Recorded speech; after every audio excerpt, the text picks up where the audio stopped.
Chapter 1. According to our station's latest broadcast, the renowned playboy, Tony Stark, suffered a terrifying assault by two armed helicopters at his luxurious seaside villa on the West Coast at 2:40 p.m. It is believed that this attack is a reprisal from the Ten Rings organization following Stark's public provocations. Currently, Tony Stark's whereabouts remain unknown, and the scene is left in ruins. Smack! A slightly greasy palm struck the old radio, abruptly silencing the broadcast. Rising from a pile of components, Harry Kinna instinctively rubbed his brow. The attack on Tony Stark's mansion could very well be the most significant news of the day, with the radio incessantly replaying the story throughout the afternoon. Stretching in the cramped confines of his workshop, Harry felt fortunate that his mother, Ms. Louise, was out on a date for the entire day, allowing him ample time to develop his defensive weaponry. Prolonged periods hunched over his work had left his back aching, and he decided it was prudent to stand and move about. After all, he did not wish to suffer from herniated disc at such a tender age. Forgive the oversight in introductions. Harry Kinna, age 13, is indeed a year older than the 12 mentioned in the synopsis. The rather forgetful author has only just recalled this fact. However, the synopsis remains unchanged, so this clarification must suffice. Ahem. 13-year-old Harry resides in the quaint town of Vichy, Tennessee. His family consists of his mother, Louise, while his father mysteriously vanished 6 years ago on a lottery ticket quest, leaving behind questions of whether he was abducted by extraterrestrials or inadvertently stumbled into Silent Hill. Yet, such details pale in comparison to the essence of Harry Kinna, for he is no ordinary 13-year-old. He is a cosmic refugee, to be precise, a refugee from an alternate universe that faced apocalyptic devastation. In simple terms, the sun inexplicably exploded, scorching solar storms annihilating 80% of life on the planet, followed by an eternal winter that extinguished the last remnants of existence. Fortuitously, at that time, Harry was not on Earth but aboard a spacecraft at the edge of the universe, seeking a second habitable planet for humankind. Unfortunately, while they escaped the solar storms, they fell prey to an enigmatic black hole that tore their vessel apart, including its occupants. When Harry awoke, he discovered himself reborn as an infant. For the first 12 years, he had believed this to be an ordinary world. Although a playboy had suddenly declared himself Iron Man, to Harry, he merely appeared as a highly intelligent individual wielding advanced technology. His armored suit was comparable, albeit slightly inferior, to the space suits of his previous universe, as it was prone to freezing at high altitudes. Clearly, the astute Stark had overlooked the frigid conditions at high elevation. However, the alien invasion in 2012 ignited a sense of urgency within Harry. This universe differed from his previous one, as it harbored extraterrestrial life. Observing the massive biological warships of the invading alien species, it became evident that their technological prowess was formidable. Although the news reported that the Avengers thwarted the invasion, the incident left Harry with an overwhelming sense of impending danger. Determined to arm himself, Harry was fortunate in that he did not traverse here empty-handed. His mind remained a repository of technological knowledge from his former universe. This knowledge was sufficient for him to equip himself, akin to the Iron Man, Tony Stark, crafting armor to safeguard himself. Now, let's conclude this brief introduction. At this moment, Harry Kinna was ensconced in his makeshift workshop, developing portable weapons for his protection. Meanwhile, 2 kilometers away from Harry's home, the tranquility of the snowy landscape erupted in a flurry of snowflakes as a battered suit of armor crashed into the snow, its occupant, a dazed Tony Stark, shivering as he emerged from the wreckage. "What is this? Snowflakes?" Tony inquired uncertainly, gazing at the falling flakes. "Indeed, sir," Jarvis replied. Tony, bewildered, mused. "How can there be snow? Where am I, the north?" "You are in Tennessee, 5 kilometers outside Rose Hill." Jarvis' response left Tony incredulous. "Why was I brought here?" "According to your latest input for the target location," Jarvis stated, "I assumed you requested a safe place." "This is safe?" Tony retorted, incredulous. After a brief exchange of banter, Tony resigned himself to the situation. His 42 Malawian Kwacha's suit was severely damaged, the power system malfunctioning, leaving him no choice but to drag his armor in search of a location to communicate with Pepper and inform her he was safe. Once he completed this task, spotting a distant light that likely indicated a small town, Tony contacted Jarvis. Jarvis, scan the area ahead for an unoccupied building where I can repair my suit. Understood, sir. Scanning now. Jarvis' efficiency was commendable, swiftly locating a suitable target and initiating voice navigation. Approaching a darkened building resembling a warehouse, Tony seized a crowbar resting against the wall and began prying open the door. Simultaneously, an alarm within the workshop began to blare. Beep, beep. Harry had not set a vocal alarm, but opted for a relatively quiet bass alert, ensuring that the sound would not attract attention outside. His workshop lacked adequate soundproofing, and he did not wish for his mother to discover the expansive space he had excavated beneath the warehouse. Approaching the monitor, Harry scrutinized the footage, his brow furrowing. This is not New York, it's still snowing here. What is this guy doing in a short-sleeved shirt? Is he attempting to steal something? Clothing, perhaps? Harry could not fathom the intentions of the short-sleeved intruder captured on video. Shall I activate the defense system? The Bluetooth speaker inquired. Harry nodded. Activate it the moment he opens the door. Understood, dummy.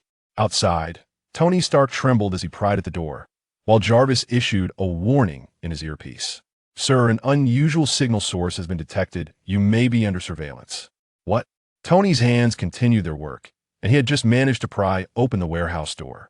In an instant, two thin wires shot forth, striking Tony Stark. A surge of electricity coursed through him, rendering him unconscious. Meanwhile, in the workshop, Harry furrowed his brow, having just heard the report from the speaker, realizing he had encountered someone of considerable significance. Alert, Master. A data connection with an unknown high-intelligence AI has been detected. Should I sever the connection? The speaker's authorization request was interrupted by a rapid alarm. Beep, beep, beep. The data model is under attack, activating automatic defense mode. Feeling a sense of foreboding, Harry recognized the rarity of high-intelligence AIs in this world. Based on the information gathered from his previous encounters, only 3 entities qualified as high intelligence, 2 of which were official, leaving 1 as private. The fact that an individual could carry a high-intelligence AI for real-time communication indicated that the unknown AI was indeed a personal one, specifically Stark Industries' core information processor, Jarvis. With this realization, Harry gazed intently at the monitor, observing the unconscious figure. Is this short-sleeved individual truly the missing Tony Stark? Emerging from the workshop, he approached the warehouse door, laboriously flipping the figure over. Gazing into the familiar face that often graced the front pages of newspapers, Harry confirmed his suspicions this was indeed the missing Tony. Meanwhile, on the other side, Jarvis, having lost communication, reached out to Pepper Potts, who was hiding with Maya Hansen. Ms. Potts, Mr. Stark has lost signal and is suspected to have been abducted. May I authorize a connection to the satellite computer to enhance processing power for signal recovery? Jarvis' attempt to counter the intrusion of the foolish AI was thwarted. Although the foolish AI possessed a commendable level of intelligence, the amount of data fed to it by Harry was still insufficient. Furthermore, the computer crafted by Harry, due to its limited hardware capabilities, could not provide substantial computational power. This left the foolish AI at a significant disadvantage when facing Jarvis, making it quite ineffectual. Fortunately, Jarvis did not have a distributed chip within Tony. The connection between them relied solely on data streams. This allowed the foolish AI to employ data garbling techniques to mitigate the data flow, thereby obstructing the link between Jarvis and Tony. Resolving this obstruction was a straightforward task for Jarvis. He simply needed to augment his computational power to forcefully breach the data garbling. However, enhancing computational power required authorization, and with Tony currently unaccounted for, the only individual capable of granting such authorization was Ms. Pepper. What? Tony is missing? What happened? Pepper, while driving, was thrown into a state of disarray upon hearing the news, her grip on the steering wheel faltering. Although Jarvis had developed a modicum of emotional awareness, he did not offer solace, but rather repetitively inquired, "Shall I initiate authorization for Satellite Computer 1? Authorize it, of course." Quickly, Jarvis, locate Tony. In her flustered response to Jarvis' voice, Pepper granted authorization. Jarvis promptly connected to Satellite Computer 1, significantly enhancing his computational power, which enabled him to effortlessly breach the foolish AI's data barriers. "Hey, wake up!" Harry reached out to gently pat Tony's face, initially contemplating dousing him with water. However, considering that this individual had recently saved the world, such treatment seemed rather unkind. Ultimately, Harry opted for a gentle tap to rouse him. "Where am I?" Tony Stark, feeling both famished and fatigued, as well as cold and electrically shocked, perceived the day as a prolonged nightmare, yearning for the moment he would awaken to find life as it had been. Yet, reality proved otherwise. As he slowly opened his eyes, he was met with the sight of a dilapidated room, an incongruous setting in his life.